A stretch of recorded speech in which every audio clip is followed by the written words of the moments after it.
Pujilah Tuhan, selamat datang di Gibeon Church.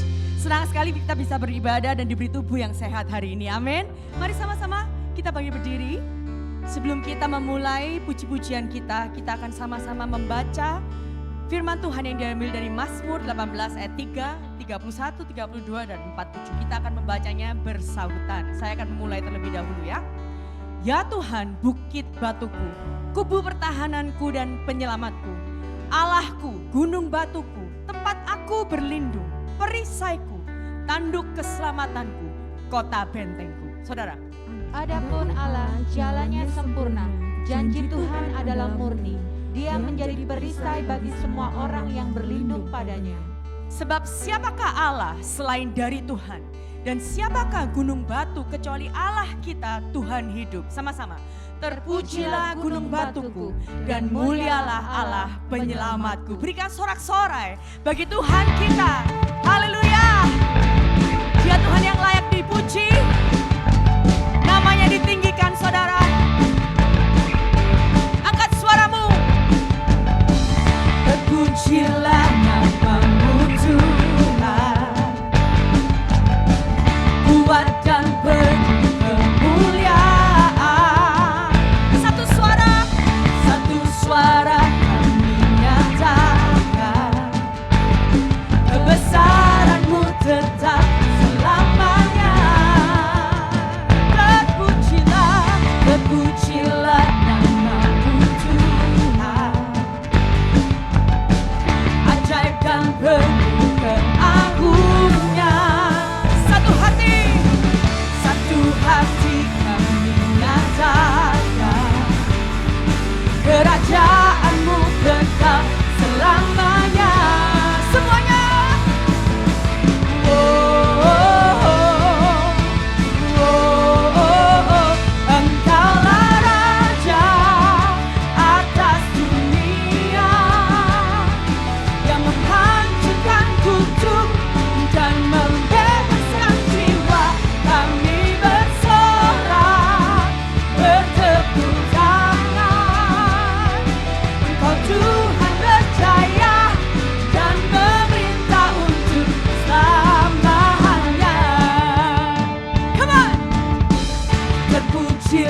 yang bekerja, bukanlah kuat gagahku.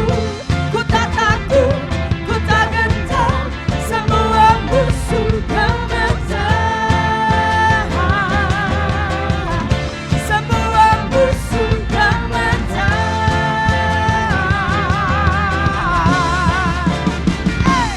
Yesus Tuhan, Engkau yang selalu bekerja di dalam hidupku dan telah menjadi kuatku. Dan sekarang aku selalu kan meninggikanmu, kesetiaanmu. Yesus, Yesus Tuhan, Engkau yang selalu bekerja di dalam hidupku dan telah menjadi kuatku. Dan sekarang aku selalu kan meninggikanmu, kesetiaanmu besar di dalamku.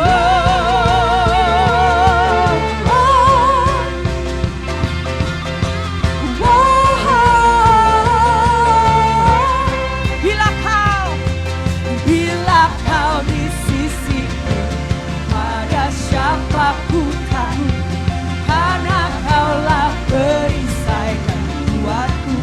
Amin saudara.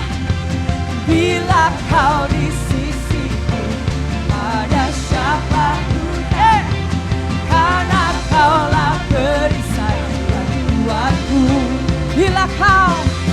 Bila kau di sisiku, pada siapa ku takut, karena kaulah perisai dan kuatku.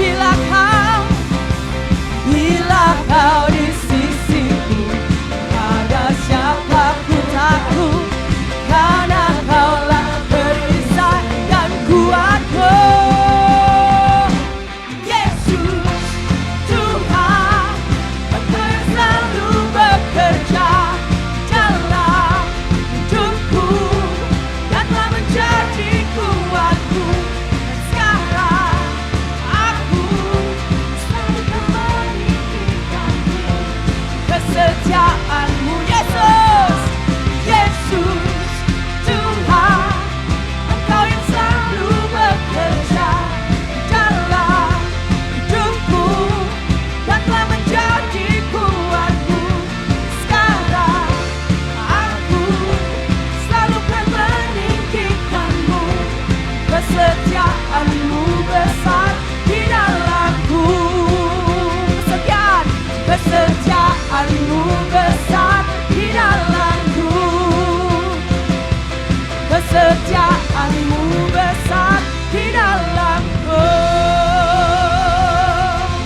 Berikan tepuk tangan sekali lagi bagi Tuhan kita. Salam saudara semuanya, apa kabar hari ini? Sebelum kita menyembah Tuhan lebih dalam lagi, kita akan merenungkan pembacaan Katekismus Reformasi pada hari ini. Dan hari ini kita memasuki minggu yang ke-9. Seperti biasa saya akan membacakan pertanyaannya, nanti saudara akan membacakan jawabannya dan kita akan membacakan ayatnya secara bersama-sama. Baik, pertanyaannya adalah apa yang dituntut Allah dalam perintah pertama, kedua, dan ketiga? Saudara? Pertama, bahwa kita mengenal dan mempercayai Allah sebagai satu-satunya Allah yang benar dan hidup. Kedua, bahwa kita menjauhi segala penyembahan berhala dan tidak menyembah Allah dengan sembarangan. Ketiga, bahwa kita memperlakukan nama Tuhan dengan takut dan hormat dan dengan menghargai perkataan dan perbuatannya juga. Kita baca sama-sama Ulangan pasal 6 ayat yang ke-13. Engkau harus takut akan Tuhan Allahmu. Kepada Dia haruslah engkau beribadah dan demi namanya haruslah engkau bersumpah. Silakan duduk kembali. Saudara, perintah pertama, Allah menginginkan supaya tidak ada Allah lain di dalam hidup kita atau ilah-ilah lain di dalam hidup kita. Allah menginginkan bahwa tujuan penyembahan kita itu hanya kepadanya, bukan kepada Allah-Allah lain. Kemudian perintah yang kedua, dia berkata jangan menyembah berhala. Jangan ada berhala di dalam dirimu. Saudara, di zaman modern ini penyembahan berhala bukan pada saat kita tunduk atau sujud kepada patung-patung atau kepada sebuah pohon yang besar. Tetapi di zaman modern ini penyembahan berhala itu bicara tentang hati. Pada waktu kita menempatkan sesuatu lebih daripada Allah, itulah berhala. Contohnya adalah pada waktu kita merasa aman dengan deposito kita, dengan uang kita, dengan kekayaan kita. Maka pada waktu itulah kita menempatkan harta sebagai berhala kita. Kenapa? Karena kita tidak merasa aman dengan perlindungan Tuhan. Kenapa? Kita tidak merasa yakin bahwa Allah menjagai kita, membuat kita aman. Atau mungkin kita merasa diri kita berharga pada waktu kita terlihat keren. Atau kita merasa diri kita berharga pada waktu semua orang menerima kita. Maka yang menjadi berhala kita itu adalah kenyamanan kita atau pengakuan dari orang lain. Atau saat kita merasa bahwa segala sesuatu tidak sesuai dengan harapan kita. Segala sesuatu tidak sesuai dengan apa yang kita inginkan. Maka pada waktu itulah berhala kontrol atau kuasa itu yang ada dalam diri kita.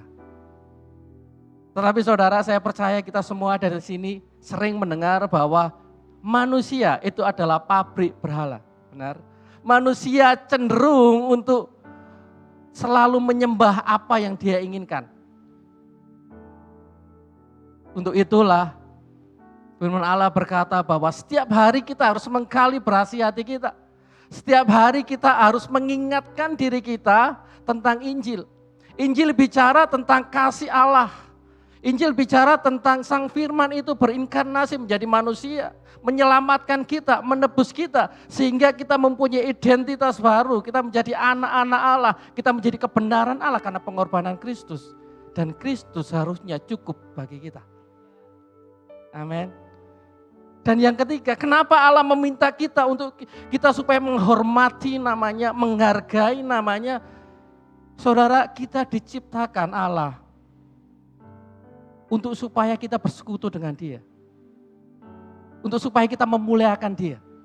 Tetapi pada waktu kita menaruh berhala-berhala dalam hati kita, mengganti posisi Tuhan dalam hati kita, maka kita tidak akan pernah mengalami namanya ketenangan. Kita tidak akan pernah mengalami namanya utuh di dalam hidup kita. Kita tidak akan merasa damai sejahtera. Maka ada aja yang kurang dalam diri kita. Kalau kita menggeser yang seharusnya itu tempatnya Allah dalam hati kita dengan berhala-berhala kita. Seseorang bernama Agustinus dari Hippo, dia berkata seperti ini. Engkau menciptakan kami sesuai dengan dirimu.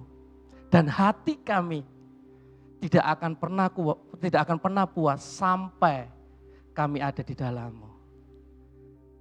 Amin. Mari kita berdiri sama-sama. Hari ini saya beri waktu untuk kita semuanya mengakui di hadapan Tuhan. Bahwa kita adalah manusia lemah. Bahwa terkadang di dalam hati kita penuh dengan berhala-berhala. Terkadang kita sering menggantikan Tuhan dengan berhala-berhala. Dengan pikiran-pikiran kita. Mari hari ini saya beri waktu untuk kita bisa mengaku di hadapan Tuhan. Minta ampun kepada Tuhan. Supaya Tuhan bisa mengkalibrasi hati kita dengan Injil. Saya beri waktu sejenak saudara. Untuk kita bisa berdoa dan mengakui di hadapan Tuhan.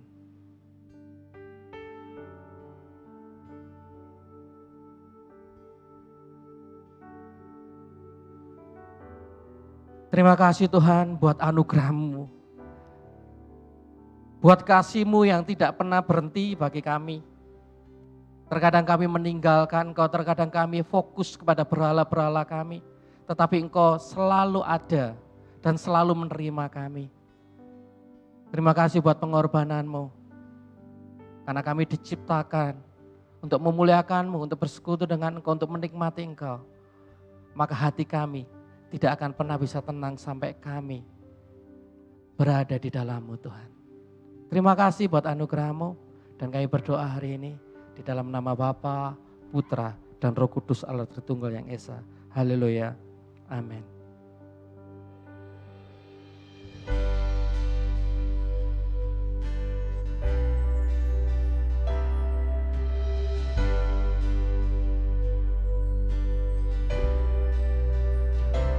cast my mind to Calvary, where Jesus bled and died for me. I see his wounds, his hands, his feet, my Savior on that cursed tree. His body bound, his body bound and drenched in tears, and they let him down in justice tomb, the entrance sealed by heavy stone. Messiah still and all alone. Semuanya angkat suaramu. And oh, praise the name of the Lord our God. Oh, praise his name forevermore. For endless days we will sing your praise, oh Lord our God. And on the third, at break of dawn, the Son of Heaven, the Son of Heaven rose again. Oh, tremble death, where is your sting? The angels roar, for Christ the King. Oh, praise! Oh, praise the name of the Lord our God. Oh, praise his name forevermore. For endless days we will sing your praise, oh Lord our God. Oh, praise the name of the Lord our God. Praise him, praise his name forevermore. For endless days we will sing your praise, oh Lord our God.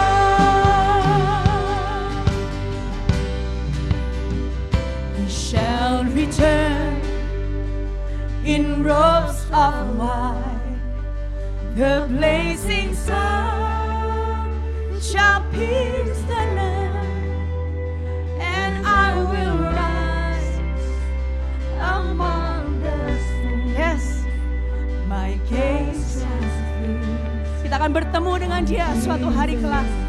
Amin. Angkat suaramu.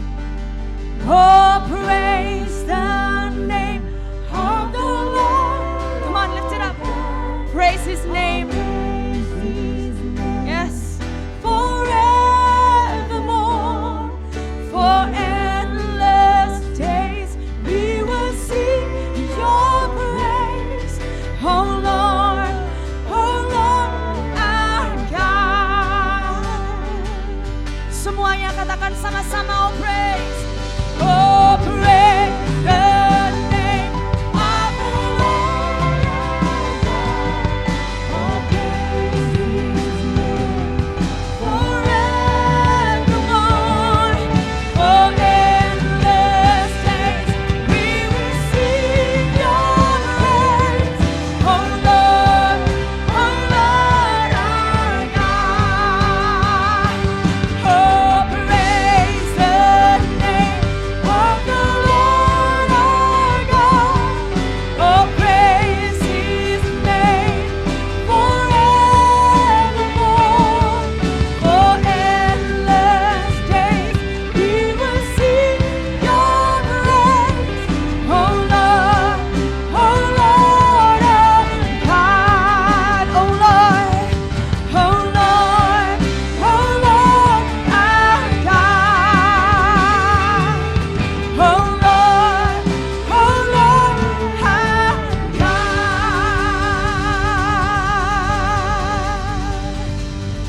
Hanya nama-Mu saja yang ditinggikan Tuhan. Kami nyatakan tiada Allah lain selain Engkau Bapa yang kami sembah. Yes Lord.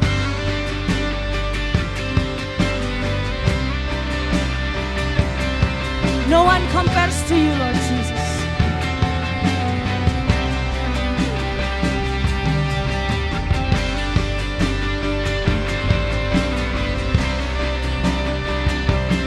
Jemaat Tuhan, mari kita satukan hati kita.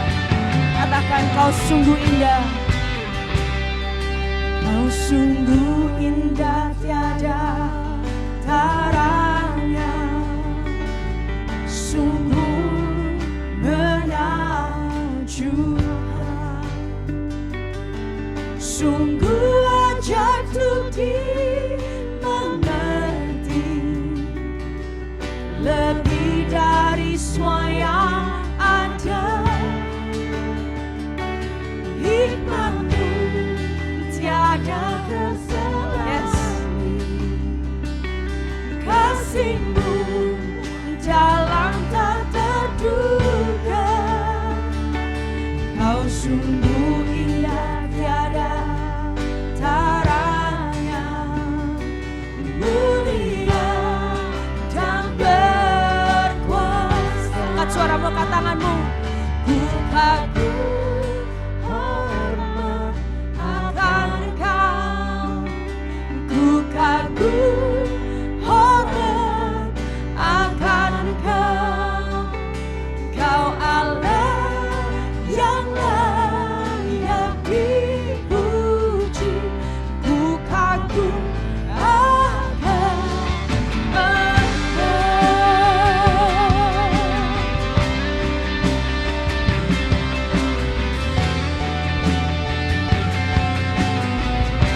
Kau sungguh indah. Kau sungguh indah tiada taranya. Sungguh menakjubkan. Sungguh ajaib untuk dimengerti.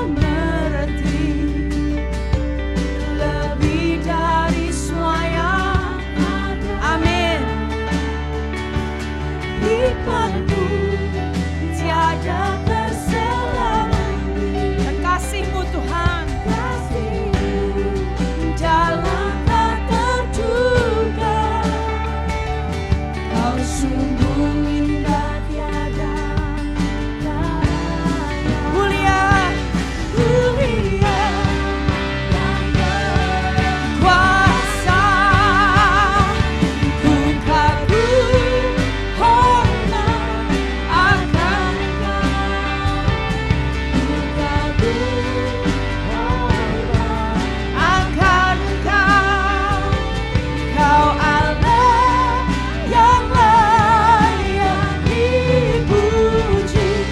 Ku kagum akan Engkau. Ku kagum hormat akan Engkau.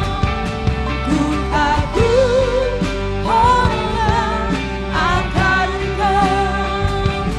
Kau Allah yang layak dipuji. Ku kagum akan Engkau. Dengan segenap hati. Ku kagum hormat akan Engkau. Ku kagum hormat akan Engkau. Engkau Allah, Dia layak dipuji. Amin. Ku kagum akan Engkau. Ku kagum akan Engkau. Ku kagum akan Engkau.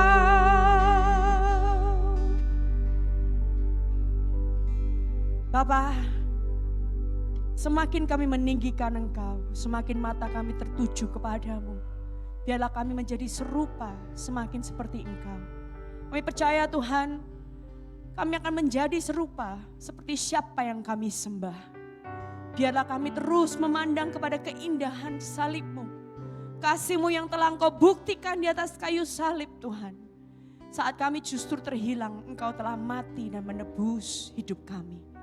Biarlah kasih itu terus mencelikan mata kami. Sehingga kami tidak terlena oleh dunia ini. Kami gak ingin Tuhan kami terseret oleh kasih yang ada dalam dunia ini. Tetapi biarlah hati kami selalu terpaut kepada kasih-Mu, keindahan-Mu. Kami berdoa Tuhan, biarlah kami terus diingatkan oleh Injil-Mu, firman-Mu yang akan kami dengar. Biarlah firman itu mengkalibrasi senantiasa hati kami. Sehingga hidup kami bisa seturut kehendak-Mu Bapa. Terima kasih Tuhan Yesus. Kami mau serahkan hati dan pikiran kami kepadamu. Hanya di dalam nama Tuhan Yesus kami berdoa. Yang percaya sama-sama katakan amin. Silakan duduk saudara.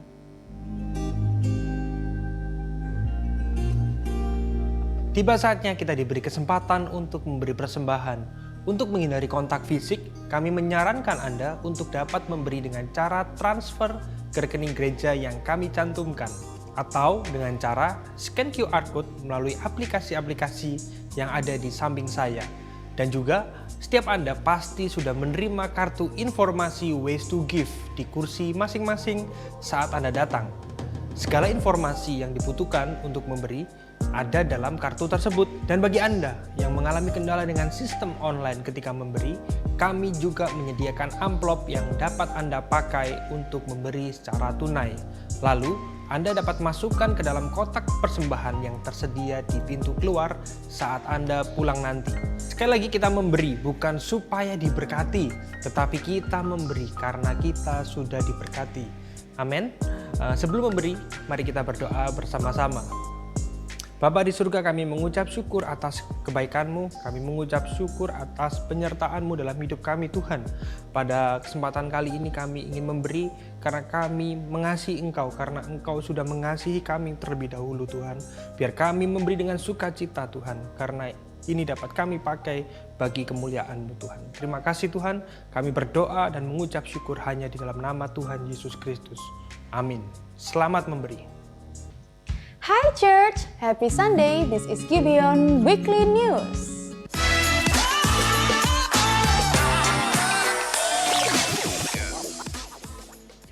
Minggu depan kita sudah akan memulai kelas Anda Pasti Selamat dan Anda Pasti Berubah. Bagi Anda yang ingin digembalakan di Gibeon Church dan berdomisili di area Surabaya Raya, yakni Surabaya, Gresik, dan Sidoarjo, dan ingin mengikuti kelas ini, Anda dapat mendaftarkan diri melalui www.gibeon.church. For your information, pendaftaran akan ditutup hari ini. See you next week on site. Buku Beyond the Miracles tidak membuat kita anti terhadap mujizat, tetapi membuat kita dapat mengerti makna sesungguhnya yang melebihi dari sekedar mujizatnya. Bagikan ini kepada orang lain agar mereka dapat memahami kabar baik ini. Anda bisa memesan buku dan merchandise Beyond the Miracles melalui Tokopedia Gibeon Church Surabaya. Selain itu, untuk Anda yang beribadah secara onsite, Anda dapat memesannya dari booth yang ada di gereja. Hasil penjualan dari buku dan merchandise ini akan digunakan seluruhnya untuk mendukung Gospel Centered Movement di Indonesia melalui City to City Indonesia. Minggu depan kita mengadakan spesial Sunday Service sebelum memulai sermon series yang baru, yaitu Hikmat Amsal dari Lensa Injil pada minggu berikutnya. Pastikan Anda mengikuti ibadah ini ya, baik secara onsite maupun online. That's all for today, sampai bertemu di ibadah onsite minggu depan. Dan pastikan Anda sudah melakukan registrasi sebelum hadir dalam ibadah onsite. See you next week, happy Sunday, and God bless you.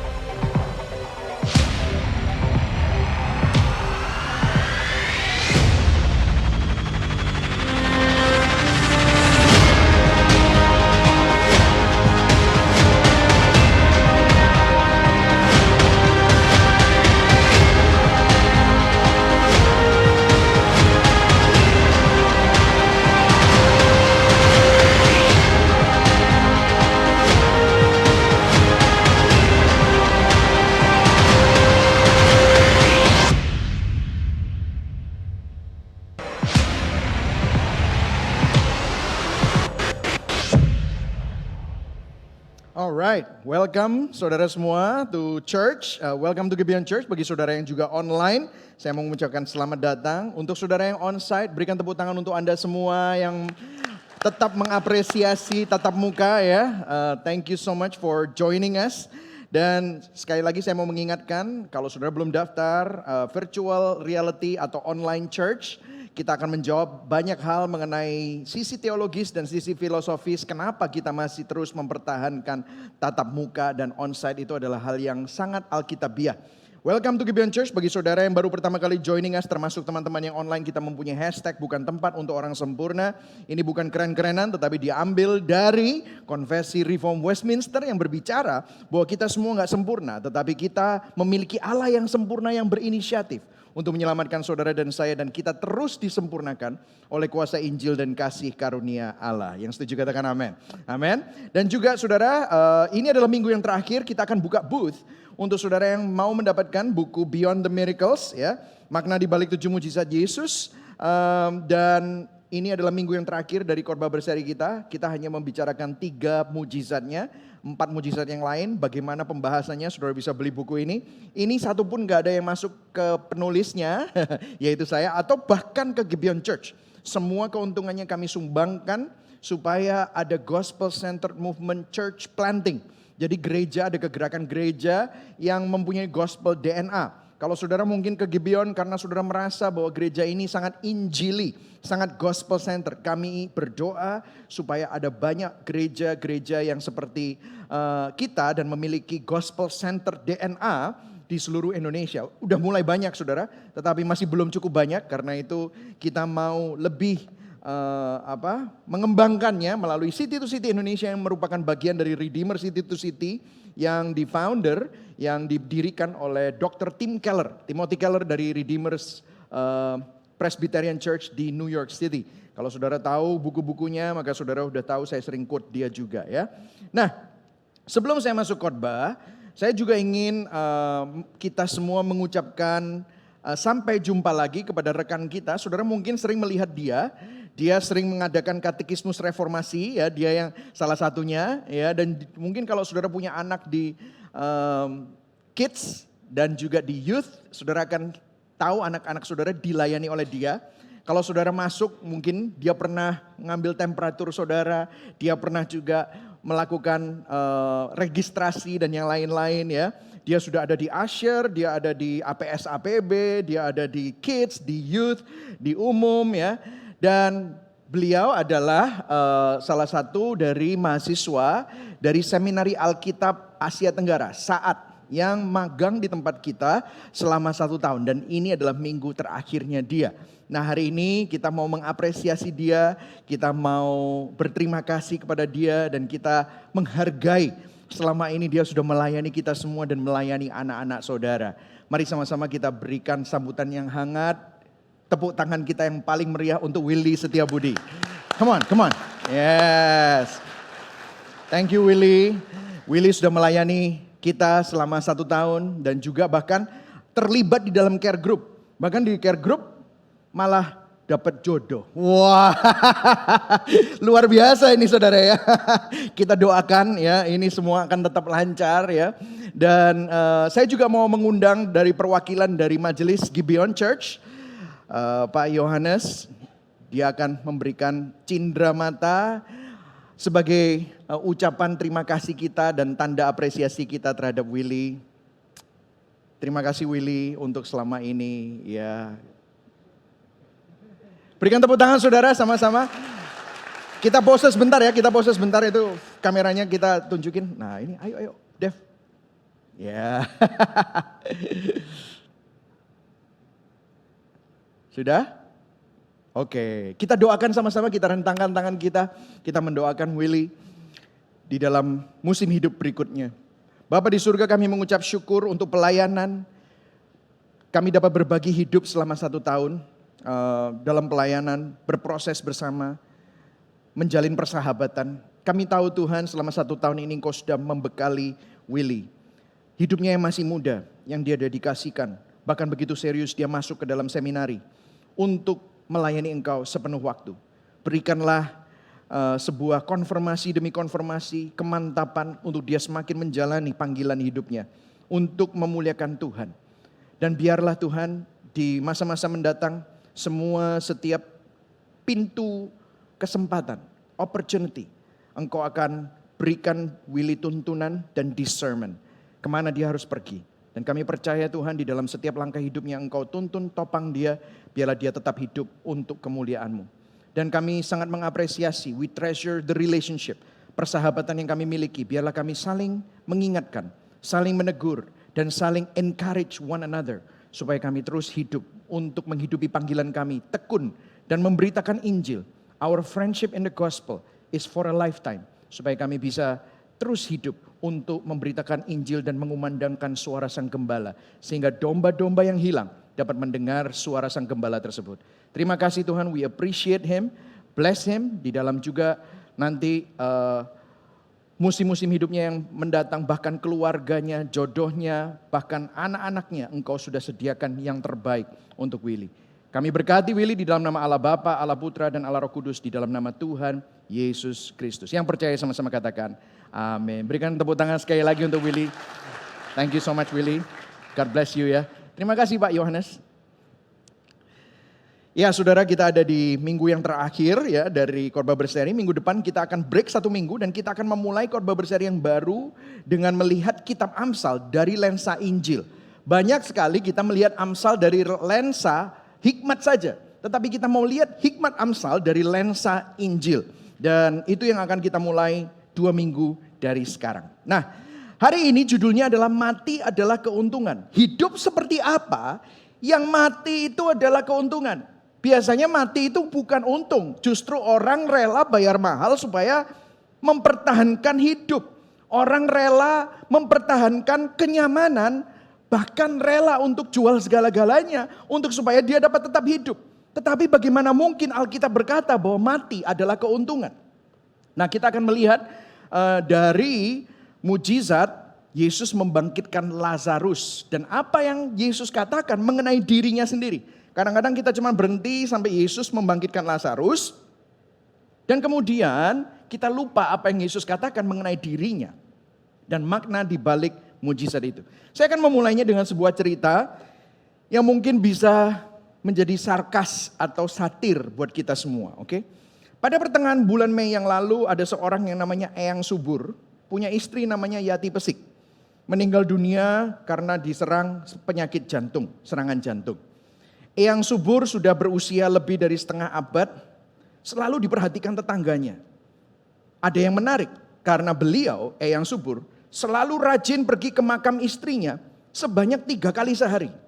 Eyang Subur pergi pada waktu pagi-pagi, di tengah hari, siang-siang Eyang Subur pergi ke kuburan, dan di waktu petang dia juga pergi ke kuburan. Dia menyirami makam istrinya. Banyak dari tetangganya beranggapan bahwa Eyang Subur ini begitu mesra. Sampai almarhumah istrinya pun sampai diperhatikan seperti itu.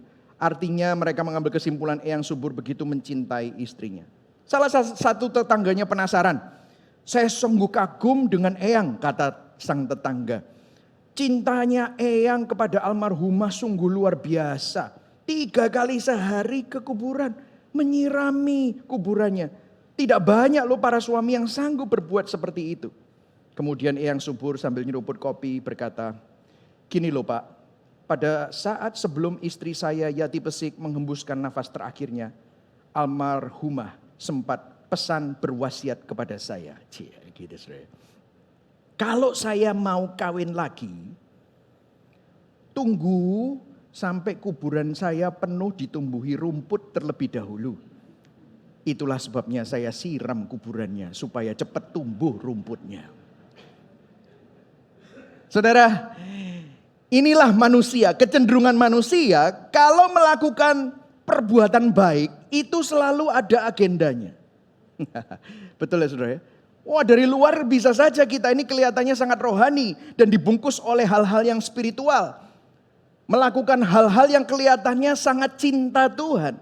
Tetapi kalau kita tidak hati-hati, orang Kristen pun bisa menggunakan Tuhan untuk kepentingannya sendiri.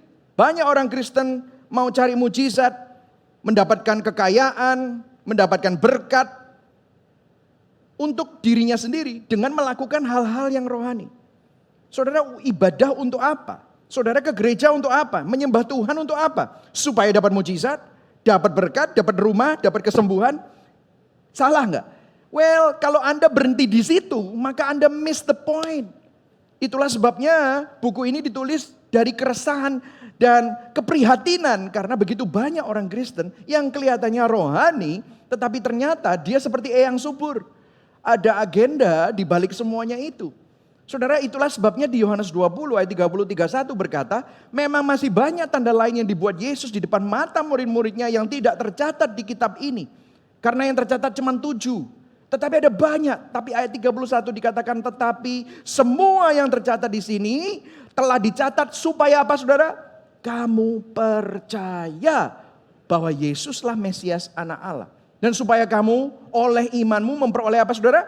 Hidup dalam namanya. Jadi ternyata semua mujizat yang Tuhan tunjukkan itu supaya kita percaya dan kita memperoleh hidup. Hidup di sini bukan sandang pangan papan atau hanya hidup materi, kekayaan secara jasmani, tetapi hidup yang kekal, hidup yang mestinya kita binasa dan masuk neraka, tetapi memperoleh kehidupan yang kekal, didamaikan dengan pencipta kita. Karena kita ini manusia berdosa, maka kita butuh keselamatan dari sang pencipta sendiri, yaitu Allah sendiri. Nah, itulah sebabnya hari ini setelah kita bicara tentang air menjadi anggur, kita bicara anggur yang melambangkan darah Yesus. Kemudian minggu lalu kita bicara tentang 5 roti dan 2 ikan yang memberi makan 5.000 orang, yang bicara ternyata mengenai roti hidup. Ternyata anggur dan roti itu menunjukkan tubuh dan darah Yesus. Dan yang ketiga kita bicara kehidupan dan kematian.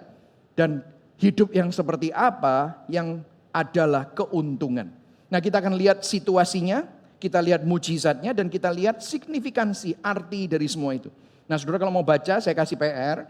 Saudara, Yohanes 11 ayat 1 sampai 44. Tapi hari ini saya nggak akan baca 44 ayat. Terlalu banyak dan saudara pasti senang juga kalau nggak baca 44 ayat ya. Tapi saya nggak mau saudara hanya senang karena di gereja saudara nggak baca banyak ayat. Tapi bacalah di rumah. Jangan cuman hanya suka dengar khotbah tetapi bacalah firman-Nya. Yang setuju katakan amin. Amin. Aminnya separuh-separuh. Yang setuju katakan amin. Amin. Baca firman ya saudara. Katakan pada kanan kirimu, bro baca firman. Jangan cuma senang dengar khotbah. Oke. Saudara pakai masker, jangan takut. Omikron gak akan transfer ya saudara. Oke, saya akan baca ayat yang pertama. Saudara baca ayat kedua, ganjil genap ya. Ada seorang yang sedang sakit namanya Lazarus. Ia tinggal di Betania, kampung Maria dan adiknya Marta. Saudara, Maria, ayat yang kedua, 1, 2, 3. Maria ialah perempuan yang pernah meminyaki kaki Tuhan dengan minyak mur dan menyekanya dengan, jadi saudara tahu ya, ini Maria dan Marta. Maria adalah wanita yang saudara pernah dengar ceritanya, yang menyeka kaki Tuhan Yesus dengan minyak mur dan menyeka dengan rambutnya. Kemudian ayat yang ketiga, saya akan baca. Dan Lazarus yang sakit itu adalah saudaranya. Kedua perempuan itu mengirim kabar kepada Yesus. Tuhan, dia yang engkau kasihi sakit. Ayat 4, saudara baca. Ketika Yesus mendengar kabar itu, ia berkata, penyakit itu tidak akan membawa kematian, tetapi akan menyatakan kemuliaan Tuhan. Sebab oleh penyakit itu anak Allah akan dimuliakan. Nah, saudara tahu ya, Marta ini adalah kakak yang sibuk sekali waktu Yesus di sana, dan Maria adalah saudaranya yang duduk di kaki Yesus. Mereka ini keluarga yang dekat dengan Yesus. Dan pastinya mengasihi Yesus, dan pastinya Yesus juga mengasihi mereka. Nah, yang aneh adalah dikatakan bahwa nanti saudara akan melihat ada beberapa ayat yang cukup janggal. Biasanya kita kalau baca ayat itu hanya sepintas. Tetapi kalau kita teliti, ada yang seakan-akan Yesus itu sengaja. Yesus itu seakan-akan tidak menolong. Kita sering mendengar bahwa Allah itu kalau menolong tepat pada waktunya. Tuhan itu selalu tepat waktu. Bagaimana kalau ternyata ketepatan waktu Tuhan itu tidak sesuai dengan menurut kita tepat waktunya kita. Nah, ini kita akan melihat semua di sini. Nah, saudara lihat ada sesuatu yang luar biasa. Tuhan, dia yang engkau kasihi itu sakit. Jadi ada masalah. Dan mereka berteriak kepada Yesus. Yesus mendengar kabar itu, dibilang penyakit itu tidak akan membawa kematian. tetapi akan menyatakan kemuliaan Allah. Penyakit itu sebab oleh penyakit itu anak Allah akan dimuliakan. Saudara lihat ya, dengarkan saya. Tujuan dari setiap mujizat itu adalah untuk memuliakan Tuhan. Di balik setiap keadaan krisis, pergumulan, penderitaan, masalah kita, itu ada untuk apa? Baca sama-sama. Menyatakan kemuliaan Tuhan. Dan sebab oleh penyakit itu anak Allah akan dimuliakan. Nah saudara perlu tahu. Saya nggak bilang bahwa Tuhan yang menyebabkan penyakit itu, bukan. Saya kasih beberapa sebab kenapa kok ada penderitaan di dalam dunia ini. Saat ini kita sedang melihat Rusia dan Ukraine, perang. Ada ketegangan di seluruh dunia. Nah saudara perlu tahu, kalau ada ketegangan, ada penderitaan, ada bencana alam, ada segala sesuatu, itu bukan Tuhan penyebabnya. Tetapi dosa yang menyebabkan semua itu. Kalau saudara lihat Adam dan Hawa jatuh dalam dosa, dan setelah dosa itu terjadi, maka bumi dikutuk. Ada kutuk dosa yang masuk ke dalam bumi, itulah sebabnya ada binatang buas, itulah sebabnya ada bencana alam, itulah sebabnya ada virus, ada sakit penyakit. Tatanan ciptaan yang sempurna itu rusak, gara-gara apa? Dosa.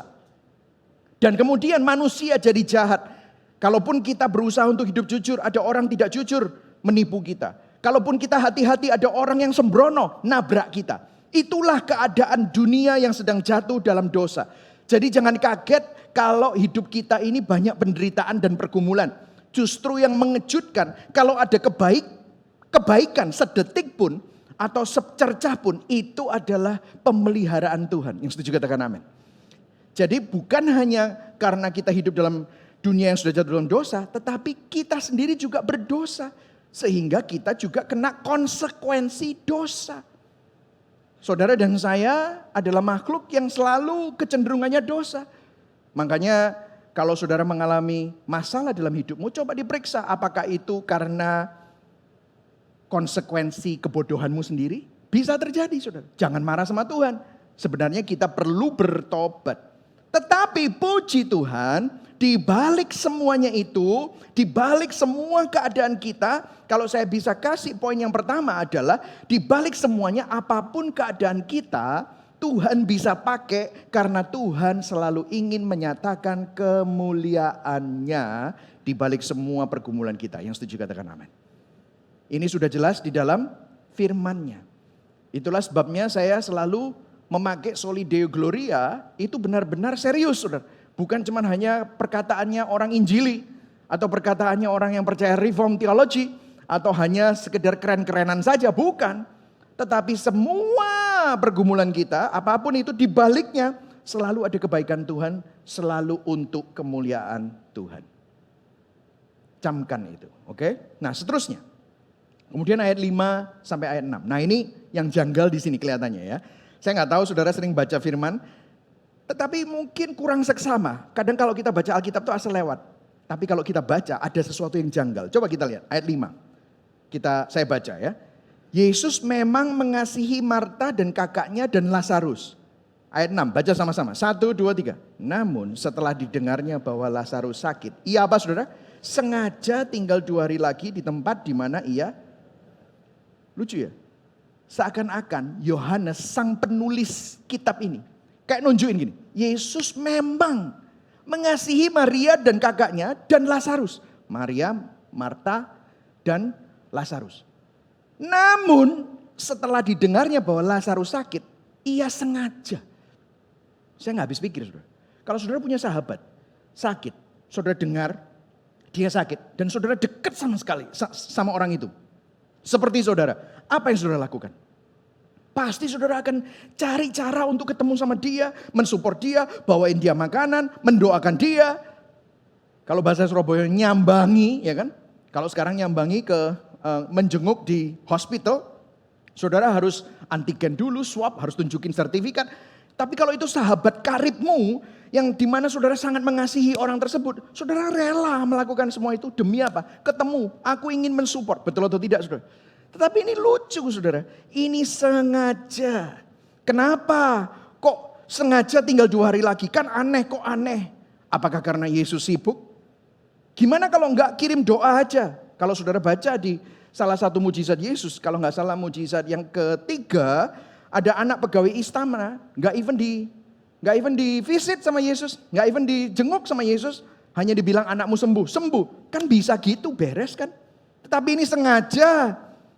Nah pertanyaannya sudah dijawab tadi bahwa kalau kita mengalami sesuatu, kita harus tahu bahwa semua yang kita alami ternyata caranya Tuhan itu melakukannya berbeda dengan cara kita. God's way doesn't seem to make sense. Tetapi itu adalah cara Tuhan. Cara Tuhan itu nggak sama dengan cara kita. Cara Tuhan jauh lebih tinggi. That's very true. Nah kita kalau melihat ya, saya kasih contoh. Misalnya di salah satu 7 mujizat Yesus itu, kalau sudah baca bukunya, itu ada satu orang buta. Nah orang buta itu cara disembuhkannya macam-macam. Ada yang ditumpangi tangan, ada yang dibilang lihatlah, terus orang itu melihat. Tetapi di kitab Yohanes ini aneh caranya. Caranya Yesus gini.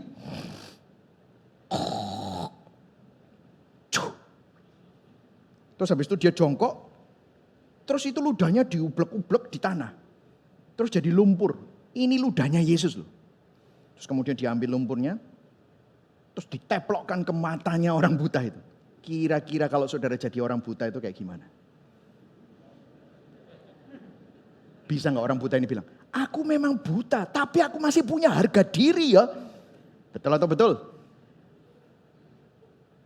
Kenapa dia gak marah gini? Tuhan kenapa sih kok kamu gak tumpangi aku tangan aja lah, beres sih. Kenapa kamu gak bilang lihatlah, kenapa kok harus meludah? Habis itu diublek-ublek, diteplokkan di mata saya. Terus saya perlu pergi ke sungai Yordan untuk membasuh mata saya. Kemudian saya bisa melek dan tiba-tiba sembuh.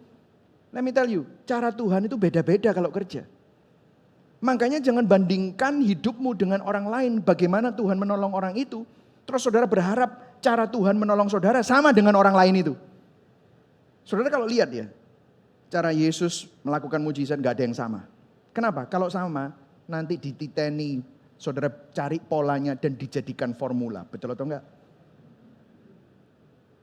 Itulah sebabnya God's way doesn't seem to make sense. Kalau saudara sudah menebak cara Tuhan seperti ini, malah justru Tuhan gak pakai cara itu. Kalau Tuhan berharap, kalau saudara berharap cara Tuhan itu ya mestinya begini. Well, jalanku jauh lebih tinggi dari jalanmu. Yesaya 55 ayat 8. Kenapa harus ngeludah? Kenapa harus lewat badai? Kenapa cara Tuhan bekerja gak bisa dihitung, gak bisa ditebak, gak bisa diprediksi, gak ada SOP-nya, gak ada formulasinya. Karena Tuhan gak ingin saudara menaruh iman kepada caranya, tetapi kepada pribadinya. Yang setuju katakan amin. Jadi God's way doesn't seem to make sense. Saya kasih contoh ya, cerita nyata. Kalau saudara orang Kristen lama dan tahu artis ini, namanya Stephen Curtis Chapman. Dia adalah yang nulis lagu ini loh, I Will Be Here. You know, tomorrow morning if you wake up and the sun does not appear, I will be here. Tahu lagu itu ya? Mungkin di wedding-wedding gitu ya sering ya. Nah ini yang bikin itu Stephen Curtis Chapman. Dia seorang musisi, Grammy Award winner. Dia punya fondasi, yaitu foundation ya, bukan fondasi aspal ya saudara ya, tapi yayasan yang menyelamatkan anak-anak terbuang melalui adopsi. Bahkan dia juga mengadopsi beberapa anak meskipun dia sendiri sudah memiliki anak. Nah ini keluarganya saudara. Kalau saudara lihat dia punya 3 anak bule ya, tapi mereka mengadopsi 3 anak dari China. Nah anaknya yang kecil itu yang ada panahnya namanya Maria. Nah ceritanya begini saudara. Dia lagi main di halaman dan Will salah satu anaknya yang laki-laki ini lagi naik mobil Land Cruiser. Nggak kelihatan itu anak karena Land Cruiser besar ada banyak blind spotnya, nggak kelihatan. Adik angkatnya itu lagi main di halaman rumah. Dia nabrak, dia lindes adiknya dengan Land Cruiser. Apa yang terjadi? Anaknya langsung dibawa ke rumah sakit. Tetapi tidak tertolong, akhirnya meninggal dunia. Satu keluarga sangat beriman kepada Tuhan. Satu keluarga sangat cinta Tuhan. Bahkan anaknya yang kecil pun sudah bagian dari sekolah minggu, kids ministry. Waktu itu terjadi mereka benar-benar hancur. Bayangkan anaknya pun juga hancur. Mereka benar-benar merasa kesedihan yang tidak bisa dideskripsikan oleh kata-kata. Bahkan dia menulis, God, you can't let this happen. You can't ask this of us. Kok bisa engkau izinkan ini terjadi atas kami? Jangan kasih kami musibah ini. Dan dia bahkan menulis, we didn't know how we're gonna to take the next breath. Kami seakan-akan gak tahu gimana bisa nafas. Dadanya sesek rasanya. Dikatakan saya sering pergi ke tempat di mana gak ada orang dan saya teriak sama Tuhan sampai suara saya habis. Yang pasti keadaan ini tidak bisa dan masih tidak bisa dimengerti. Tetapi saya tahu Tuhan tidak pernah meninggalkan kami. Bahkan dia mengambil kesimpulan dari semua ini. Satu keluarga berproses bersama-sama dan satu keluarga berkata, that's what faith is. Itulah iman. Kadang iman itu hidup justru pada saat kita banyak pertanyaan. It's living with questions. That doesn't mean you have the answer. Bukan berarti kamu memiliki semua jawaban, tetapi justru disitulah kamu bisa beriman sama Tuhan yang memegang kendali atas segala ciptaan dan jagat raya. That's exactly what faith is. Kalau saudara tahu jawabannya semua, maka itu bukan iman, saudara. Karena saudara bukan Tuhan. Makanya kita perlu beriman kepada Tuhan. Nah mungkin saudara juga seperti itu hari ini. Mungkin saudara banyak pertanyaan yang online. Saudara mungkin banyak pertanyaan tidak menemukan jawabannya. Tidak punya jawabannya. Dan seakan-akan Tuhan itu sengaja. Seakan-akan. Bahkan ditulis di sini. Sengaja berdiam dan seakan-akan kamu ditinggalkan sendirian. Tetapi sebenarnya Tuhan tidak pernah meninggalkan saudara. Tuhan tetap mengasihi Maria, Marta, dan Lazarus yang meninggal. Dan di balik semuanya itu ada kebaikan Tuhan dan ada kemuliaan Tuhan. Will you trust Him? Apakah Anda bisa tetap percaya bahwa Tuhan itu adalah Tuhan yang baik? Kita teruskan. Ayat 11, demikianlah perkataannya dan sesudah itu ia berkata kepada mereka, Lazarus saudara kita telah tertidur, tetapi aku pergi ke sana untuk membangunkan dia dari tidurnya. Ayat 12, maka kata murid-murid itu kepadanya, Tuhan jikalau ia tertidur, ia akan sembuh. Tetapi maksud Yesus ialah tertidur dalam arti apa saudara? Mati. Jadi memang Yesus menunggu sampai Lazarus itu mati. Sedangkan sangka mereka, Yesus berkata tentang tertidur dalam arti biasa, tidur beneran, koma, pingsan, atau tidur. Ayat 14. Karena itu Yesus berkata dengan terus terang, titik 2. Baca sama-sama yang kuning. 1, 2, 3. Lazarus sudah mati. Ayat 15, baca sama-sama. Tetapi bersyukurlah, aku tidak hadir pada waktu itu. Stop dulu. Loh, kalau kira-kira saudara punya sahabat, terus sahabatnya meninggal, terus saudara bilang, aku bersyukur dia sudah mati. Sama keluarganya dibalang sandal saudara mungkin. Kurang ajar. Kamu ini sahabat model apa? Ini loh. Tetapi syukurlah aku tidak hadir waktu itu. Sebab demikian lebih baik bagi kamu. Wow. Ternyata ada komanya. Supaya apa? Ayo kita baca sama-sama. Supaya 1, 2, 3. Supaya kamu dapat belajar percaya. Marilah kita pergi sekarang kepadanya. Bahasa aslinya bicara, so I can build your faith. Supaya dalam terjemahan lain, I am building your faith. Bahasa aslinya adalah pisteuo. Supaya kamu bisa belajar untuk hidup oleh iman. Learn to trust me.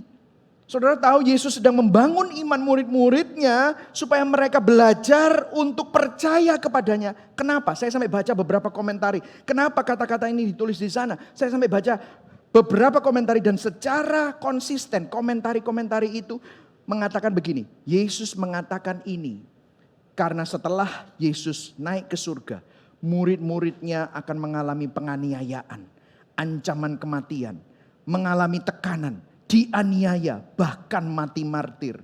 Yesus sedang mengajar kepada mereka bahwa inti dari kehidupan adalah bukan mempertahankan kehidupan, tetapi hidup bagi dia dan percaya kepadanya.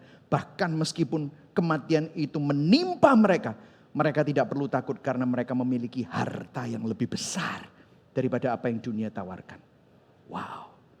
Waktu saya baca itu saya baru ngeh, ya Tuhan, seringkali kita cuma berhenti di mujizatnya. Ternyata di balik mujizat itu Yesus sedang mengajarkan sesuatu. Supaya kita dapat belajar percaya kepada Dia.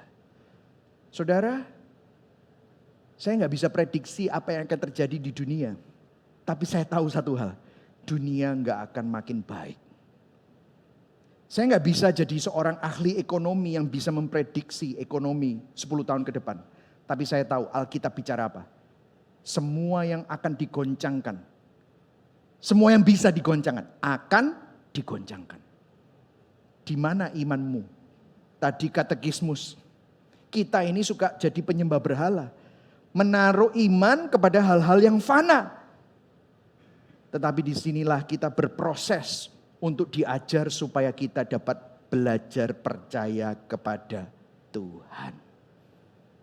Kalau saudara mengalami pergumulan hari ini, bersyukurlah karena Tuhan sedang mengajar kamu untuk dapat belajar percaya kepadanya. Yang setuju katakan amin. Simpen itu di dalam hati saudara. Jangan komplain dulu. Jangan marah dulu sama Tuhan. Bersyukur bahwa melalui semua itu ada kebaikan Tuhan di baliknya. Ada pelajaran yang kita bisa ambil. Ada suatu proses yang sedang kita jalani supaya kita apa? Dapat belajar percaya. Yang setuju katakan amin. Selanjutnya ya.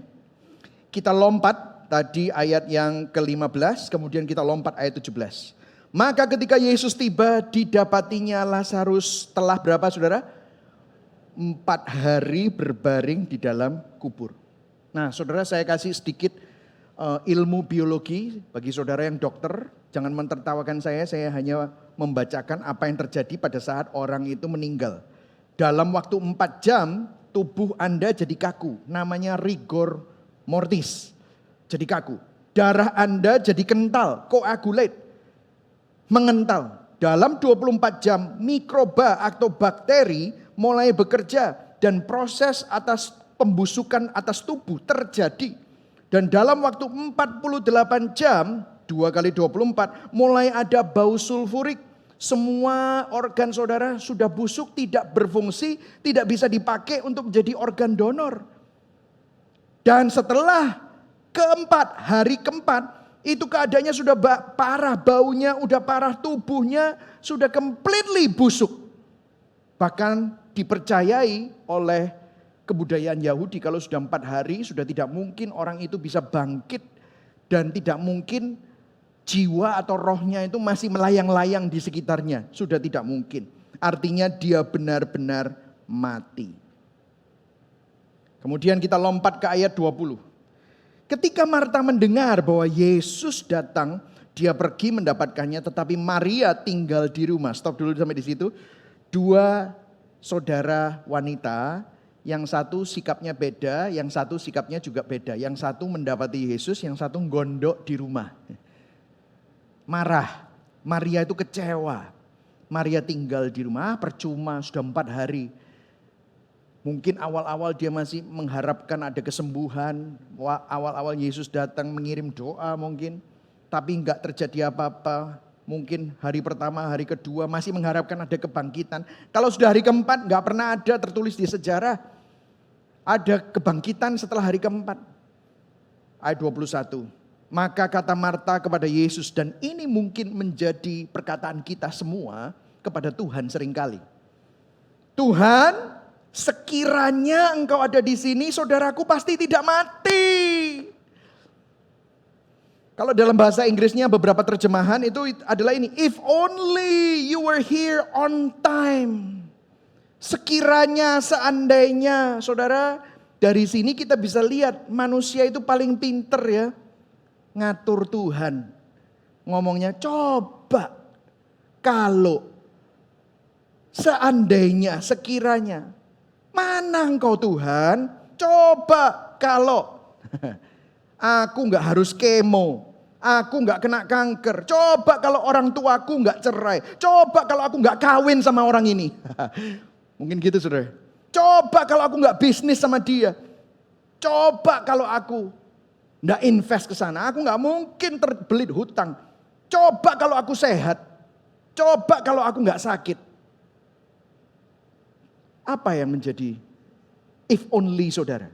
Sekiranya saudara, coba kalau.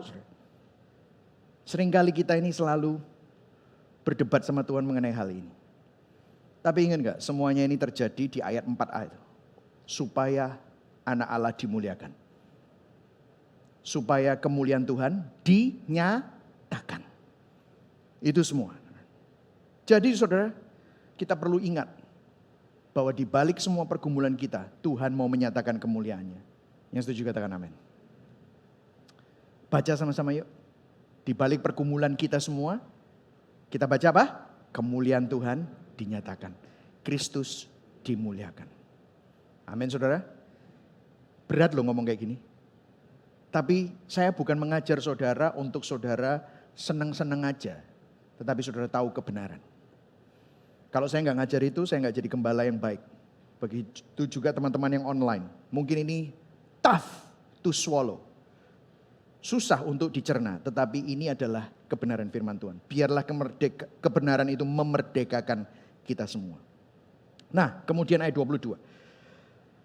Tetapi sekarang pun aku tahu bahwa Allah akan memberikan kepadamu segala sesuatu yang engkau minta kepadanya. Marta berkata begini. Ayat 23 kata Yesus kepada Marta, saudaramu akan bangkit, kata Marta kepadanya. Aku tahu bahwa ia akan bangkit pada waktu orang-orang bangkit pada akhir zaman. Marta bicara mengenai teori akhir zaman dari kitab Daniel. Dia cukup hebat teologinya, ngerti eskatologi. Wah, saudara aja belum tahu loh eskatologi, ya saudara ya. Ada beberapa saudara yang nggak tahu apa itu eskatologi. Bukan S apa itu? Gitu, tetapi ini bicara tentang kebangkitan orang mati di akhir zaman. Kemudian Yesus bilang bukan tentang kebangkitan itu. Jawab Yesus kepadanya. Lihat, ini loh intinya dan nanti saya akan jelaskan signifikansi.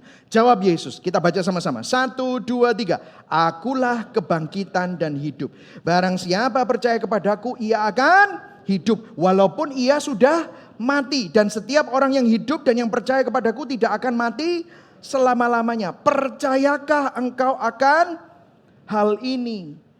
Nah saudara, kalau saudara perhatikan setiap kali Rasul Yohanes berkata akulah, ini adalah salah satu kata akulah dari 7 perkataan akulah juga di kitab Yohanes. Saya pernah mengkhotbahkan itu, statement akulah. Akulah jalan, kebenaran dan hidup. Akulah roti hidup, kita sudah belajar itu ya. Akulah, banyak sekali. I am, Yohanes waktu itu menggunakan, kalau saudara yang sekolah Alkitab saudara akan tahu ini adalah tetragrammaton, yaitu Eher, Esher, Eher. Yaitu I am who I am. I am itu adalah akulah Tuhan yang ada di perjanjian lama. Di kitab Keluaran. I am who I am. Ini dipakai untuk mengatakan kepada orang Yahudi bahwa akulah Tuhan Allah Abraham, Ishak dan Yakub. Yesus ini menyamakan dirinya dengan Yahweh. Dan dia berkata akulah kebangkitan dan hidup. Gara-gara ini Yesus ini mau dilempari batu. Dan pada saat dia menyebut dirinya I am, dia ingin menyatakan dirinya melalui mujizat-mujizat yang dia lakukan. Nah di kasus ini pertanyaan Yesus kepada Marta, maukah engkau percaya? Percayakah engkau akan hal ini? Itu yang dikatakan begini maksudnya.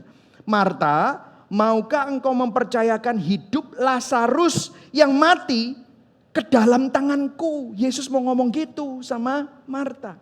Nah pertanyaan yang Yesus tanyakan kepada kita semua melalui pertanyaan ini adalah begini saudara. Maukah engkau mempercayakan semua masalahmu, apapun yang mati, apapun yang menjadi jalan buntu? Will you trust Jesus in our worst situation? Maukah kita mempercayakan hidup kita kepada Yesus dalam keadaan kita yang terburuk sekalipun? Apa yang mati dalam hubunganmu? Apa yang mati dalam kehidupanmu? Apa yang mati dalam kerohanianmu saat ini? Will you trust Jesus in everything that you think it's dead? Kita perlu datang kepada Kristus. Jangan pakai kekuatan kita sendiri, jangan pakai pengertian kita sendiri lagi. Karena hanya Dialah jalannya. Hanya Dialah sang kebangkitan dan hidup. Kemudian kita teruskan ya. Ayat 34. Dia tanya, "Di manakah Dia kamu baringkan?"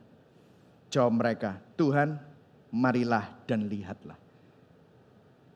Ayat 35, waktu Yesus sampai ke tempat di mana Lazarus itu dibaringkan. Ini adalah ayat terpendek di seluruh Alkitab. Cuma 2 kata. Kalau di sini 3 kata, bahasa aslinya Jesus wept. Wept itu bukan cuma hanya mengeluarkan air mata, tetapi menangis terisak-isak. Maka, ayo baca sama-sama 1, 2, 3. Maka menangislah Yesus. Saudara, ini luar biasa saudara. Ini menunjukkan apa sih? Menunjukkan bahwa Yesus ngerti loh. Rasanya berduka. Yesus ngerti. Rasanya kita ditinggal sama orang yang kita kasihi. Yesus ngerti. Rasanya kamu menderita dan kehilangan sesuatu. Waktu kamu bergumul, Yesus mengerti. Dari sini kita belajar bahwa Yesus menangis bersama dengan kita dalam penderitaan kita. Amin saudara. Saya nggak tahu apa yang sedang saudara hadapi saat ini. Ini menunjukkan kemanusiaan Yesus, menunjukkan dia juga sedih. Bersama dengan sahabat-sahabatnya, Yesus menangis bersama dengan dia. Yesus menangis bersama dengan Marta, Yesus menangis bersama dengan Maria, bersama dengan seluruh keluarganya. Selain itu, yang membuat Yesus juga sedih dan menangis karena betapa seriusnya dan betapa beratnya kehancuran manusia karena dosa. Hari ini Yesus menangis melihat kita semua disiksa oleh dosa kita. Manusia terjerat bahwa upah dosa adalah maut. Itulah sebabnya kematian itu adalah hal yang paling mengerikan. Kematian itu masuk ke dalam hidup manusia karena dosa. Makanya upah dosa itu adalah maut. Dulu zamannya Adam, mereka adalah makhluk yang kekal. Tetapi karena dosa, disitulah ada kematian. Itulah sebabnya karena begitu besar kasih Allah akan dunia ini. Sehingga dia mengaruniakan anaknya yang tunggal. Supaya kita gak hidup terus dalam kematian. Itu sebabnya Yesus datang. Karena karunia Tuhan di dalam Kristus adalah hidup yang kekal. Itulah sebabnya saudara, Yesus menangis gak cuma hanya menangis bersama Anda, tetapi dia juga tahu bagaimana kita semua ini disiksa oleh dosa yang membawa maut ini. Itulah sebabnya dia rela mati di atas kayu salib, rela mencurahkan darahnya, supaya saudara dan saya yang percaya kepadanya tidak terus hidup di dalam kebinasaan, tetapi ada pengharapan. Kemudian terus saudara, ayat 39, kata Yesus, angkat batu itu. Marta, saudara orang yang meninggal itu berkata kepadanya, Tuhan, ia sudah berbau sebab sudah 4 hari ia mati. Saudara ini loh ya, kita ini suka lupa bahwa sebenarnya meskipun kita masih hidup, kalau tanpa Tuhan sebenarnya kita ini sudah mati saudara. Karena dosa. Dan dosa itu bau. Dosa membawa kematian. Dosa kita, bejat kita, kebobrokan kita itu menjijikkan. Makanya kita dibilang di Yesaya bahwa kebaikan manusia itu seperti kain kotor di hadapan Tuhan. Saudara tahu ya, terjemahan kain kotor di situ itu kebaikan manusia. Kesalehan manusia itu seperti kain kotor. Kain kotor di situ terjemahannya adalah soft text yang sudah terpakai.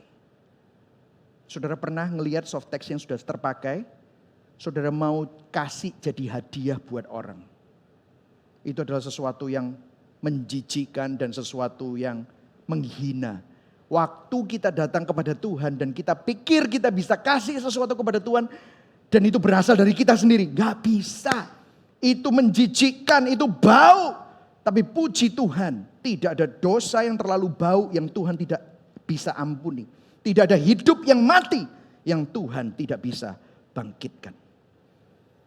Kemudian kita lihat mujizatnya. Ayat 40 jawab Yesus, bukankah sudah kukatakan kepadamu, jikalau engkau percaya engkau akan melihat kemuliaan Allah. Maka mereka mengangkat batu itu. Lalu Yesus menengadah ke atas dan berkata, Bapa, aku mengucap syukur kepadamu karena engkau telah mendengarkan aku. Aku tahu bahwa engkau selalu mendengarkan aku. Tetapi oleh karena orang banyak yang berdiri di sini mengelilingi aku mengatakannya supaya mereka percaya bahwa engkaulah yang telah mengutus aku. Ayat 43, kita baca sama-sama. 1, 2, 3. Dan sesudah berkata demikian, berserulah ia dengan suara keras, Lazarus, marilah keluar. Dan apa yang terjadi? Lazarus keluar. Mujizat terjadi. Berikan tepuk tangan buat Tuhan. Amin saudara. Ini luar biasa saudara. Nah sekarang mungkin saudara berkata, signifikansinya apa? Signifikansinya apa? Saudara dengarkan saya. Artinya, dan di sini saya akan juga ambilkan gospel connection. Apa kacamata Injil terhadap ini? Karena kita nggak cuma berhenti Lazarus bangkit. Kita harus tahu maknanya. Baru kita bisa hidup menghidupi hikmahnya. Dengarkan saya. Hidup di dunia pasti akan berakhir. Pengkhotbah 8 ayat 8 kita baca sama-sama. 1, 2, 3. Tiada seorang pun berkuasa menahan angin dan dengarkan. Tiada seorang pun berkuasa atas hari kematian. Kita semua akan mati. Waktunya akan tiba di mana semua orang harus menghadapi kematian. Gak ada yang terluput di sini. Mau orang pangkat, mau bilioner, mau punya rumah seperti istana, mau rumah reot di pinggir kali. Semua orang harus menghadapi kematian. Kita tidak bisa menahan kematian itu. Orang sepinter apapun punya S2, S3, mau berapa banyak pendidikannya tetap harus menghadapi ini. Tetapi puji Tuhan disinilah melalui mujizat ini Yesus ingin menyatakan mengapa ia datang. Ini maknanya di balik mujizat ini. Kalau saudara perhatikan dan baca perikopnya ada sesuatu yang menarik. Kalau Yohanes 11 ayat 1 sampai 44 judulnya adalah Lazarus dibangkitkan. Yohanes 45 sampai ayat 57 judulnya adalah apa? Persepakatan untuk membunuh Yesus. Ayat 53 dikatakan, mulai dari hari itu, mulai dari saat itu, gara-gara Yesus membangkitkan Lazarus, mereka sepakat untuk membunuh Yesus. Melalui mujizat ini, mereka ini adalah orang-orang Farisi yang tidak suka, sepakat untuk membunuh Yesus. Pertanyaan saya kepada saudara, apakah Yesus tahu ini adalah konsekuensi yang harus dia tanggung saat dia melakukan mujizat dengan membangkitkan Lazarus dari kematian? Apakah Yesus tahu? Gara-gara dia bangkitkan Lazarus, orang-orang bersepakat untuk membunuh dia. Apakah Yesus tahu? Tahu. Dia sudah tahu konsekuensinya. Tetapi seakan-akan Yesus sengaja dan tetap memilih untuk melakukannya. Yesus tahu dengan mujizat ini. Gara-gara mujizat ini. Dengan membangkitkan Lazarus. Yesus akan difitnah. Dan mulai dari hari itu mereka sepakat untuk membunuh dia. Dengan bangkitnya Lazarus. Yesus sedang menyiapkan jalan untuk dirinya disalib. Bukankah ini gambaran Injil? Yesus bertukar posisi dengan Lazarus seakan-akan. Dia yang harus mati supaya Lazarus bangkit. Bukankah ini adalah pesan Injil? Dia harus mati menanggung dosa kita. Dengan demikian kita yang berdosa yang semestinya mati memperoleh hidup yang kekal. Bagaimana cara Tuhan mengalahkan penderitaan dan kematian? Adalah dengan mengirim Kristus untuk menjalani penderitaan dan kematian itu sendiri. Efesus 2 ayat 1, kita dulu mati karena pelanggaran-pelanggaran dan dosa-dosa kita. Kita hidup di dalamnya.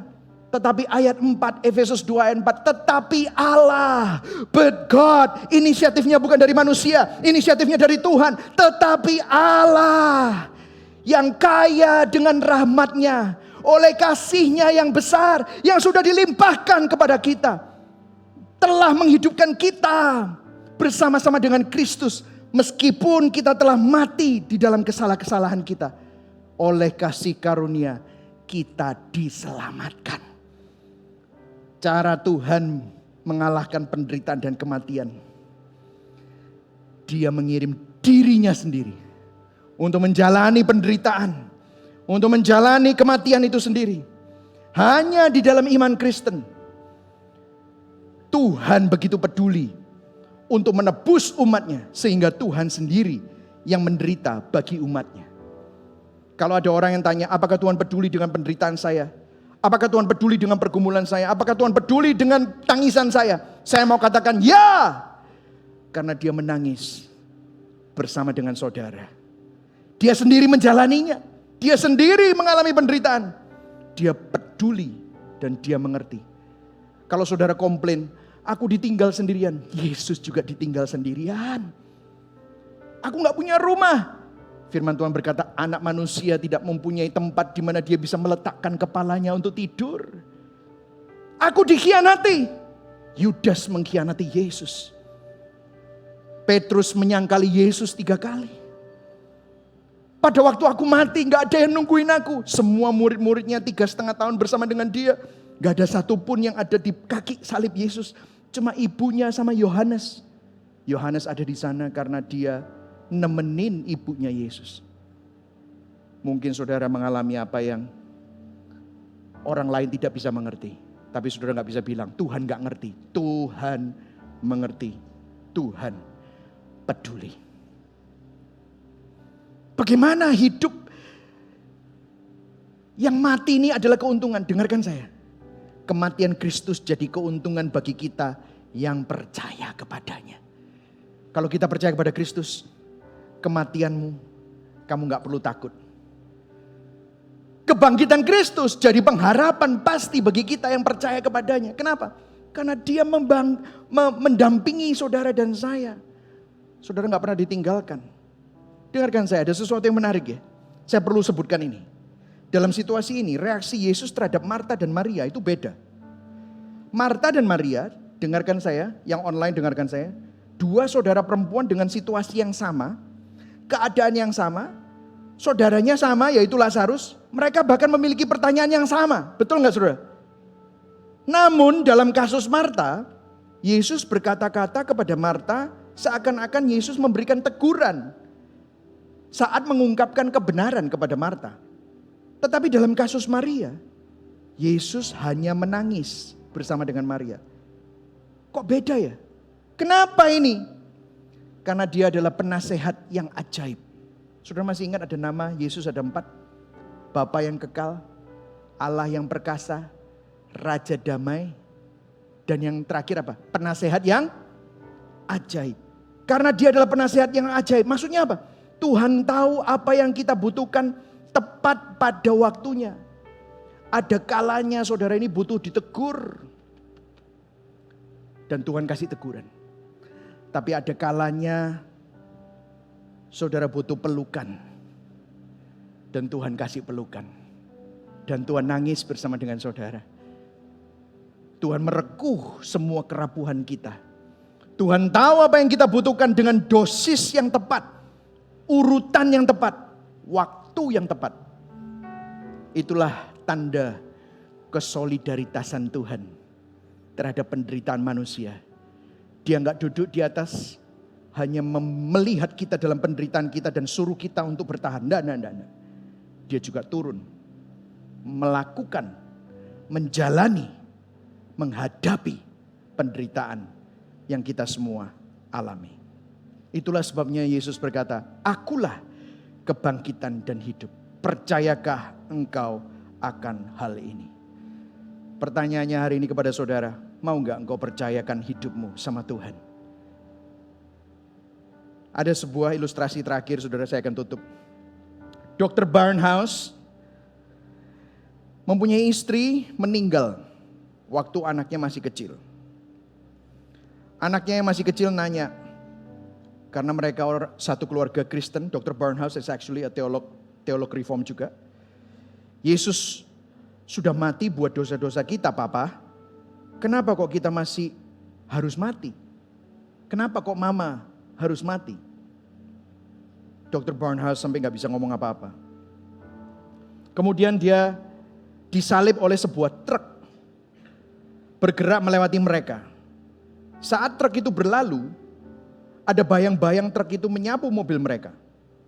Dan saat truk itu ada di depan mereka, sebuah inspirasi datang ke Dr. Barnhouse. Anaknya namanya Ruth. Dia bilang begini, Ruth, kamu lebih suka ditabrak oleh bayang-bayangnya truk atau ditabrak truknya beneran? Ruth berkata, Daddy, tentu saja lebih baik kita ditabrak bayangannya. Karena bayangan itu kalau nabrak kita nggak kerasa sakit.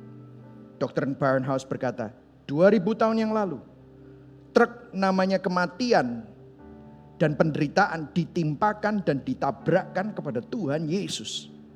Agar bayangan dari kematian saja yang bisa menimpa kita.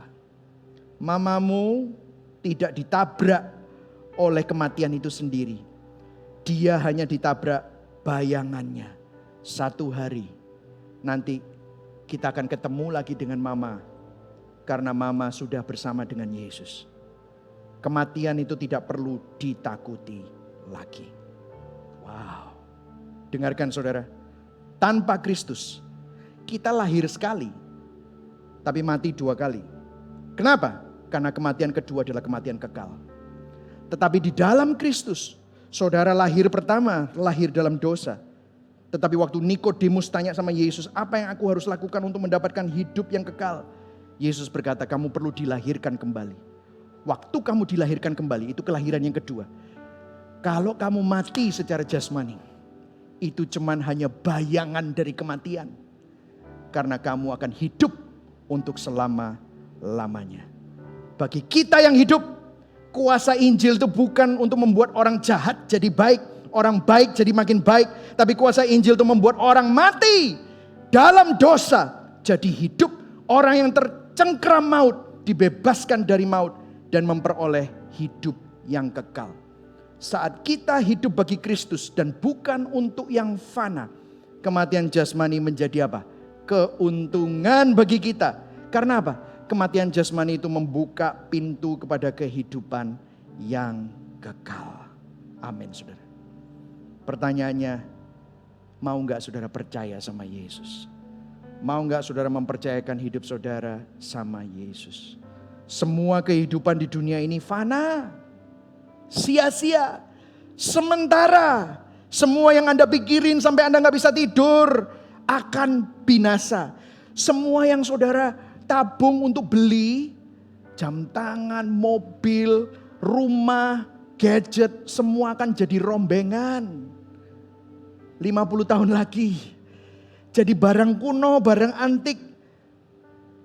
Isi dunia ini akan binasa. Itulah sebabnya Yesus berkata, apa gunanya kamu punya seluruh isi dunia, tapi kamu kehilangan hidupmu. Puji Tuhan, di dalam Kristus kita sudah ditebus dari cara hidup kita yang fana, yang sia-sia. Sehingga di dalam hidupmu ada kekekalan, ada artinya, ada maknanya. Kalau sampai kita saat ini mengalami pergumulan besar, bahkan penderitaan yang mungkin dengan akal sehat kita, aku gak bisa ngerti kenapa ya aku ngalami ini. Dengarkan saya, ini yang terakhir. Di dalam Kristus, di balik semua pergumulan kita, penyakit kita, beban masalah kita, ada kemuliaan Tuhan. Mungkin saudara gak bisa lihat, tetapi percayalah ada kebaikan Tuhan di sana. Yang setuju katakan amin. Berikan tepuk tangan buat Tuhan Yesus, amin. Mari sama-sama kita bangkit berdiri.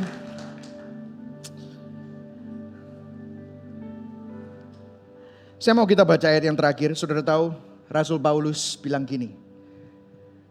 Karena dia tahu Yesus adalah kebangkitan dan hidup. Rasul Paulus bilang gini. Hai maut, ayo baca sama-sama ya. 1, 2, 3.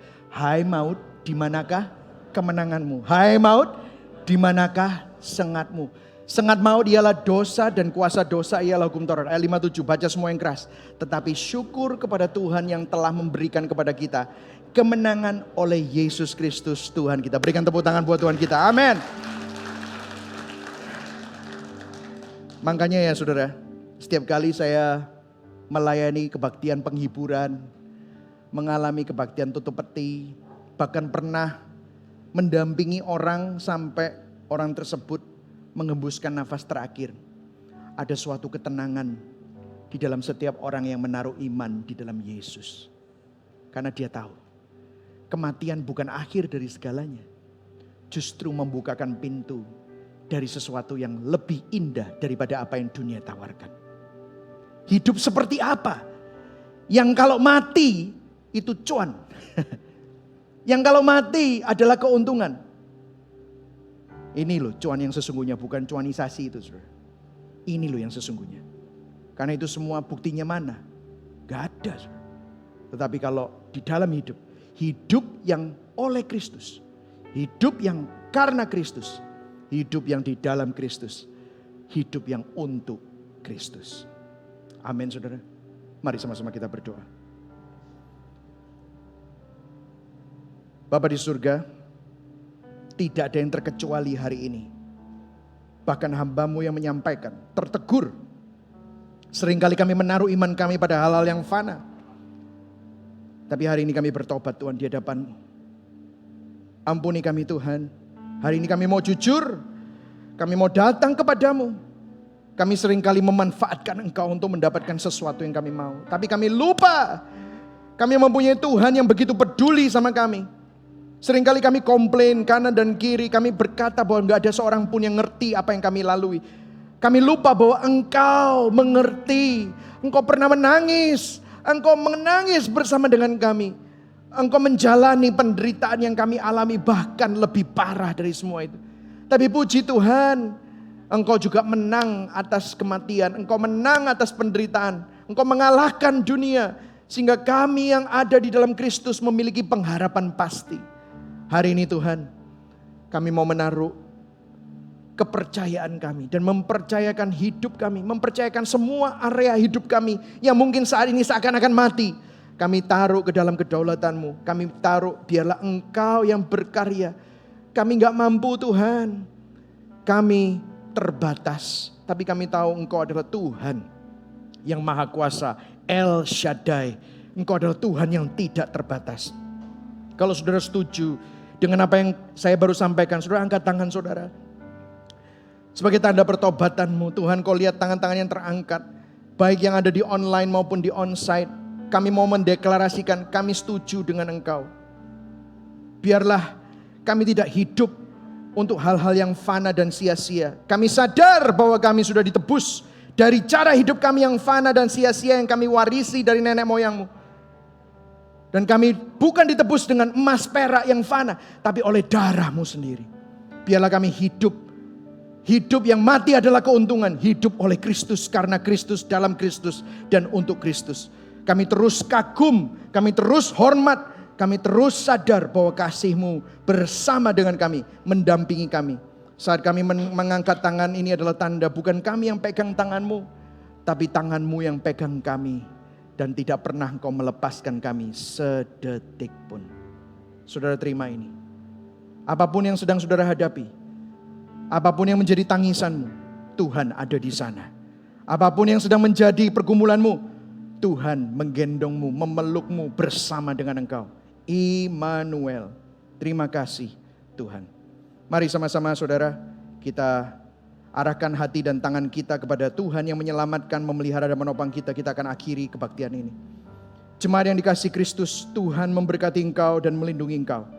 Tuhan menyinari engkau dengan wajahnya dan memberikan engkau kasih karunia. Tuhan menghadapkan wajahnya kepadamu dan memberikan engkau damai sejahtera. Kiranya Tuhan memberkati engkau dengan kisah iman dan kesaksian yang penuh dengan pengharapan. Sehingga cerita hidupmu menyaksikan kebaikan anugerah Tuhan. Dan terus mempermuliakan nama Tuhan. Kiranya berkat dari Allah Bapa, Allah Putra dan Allah Roh Kudus selalu melingkupi saudara, menguatkan saudara dan menyertai saudara dari sekarang sampai selama-lamanya. Yang percaya dan menerima sama-sama katakan amin. Berikan tepuk tangan buat Tuhan Yesus. Happy Sunday.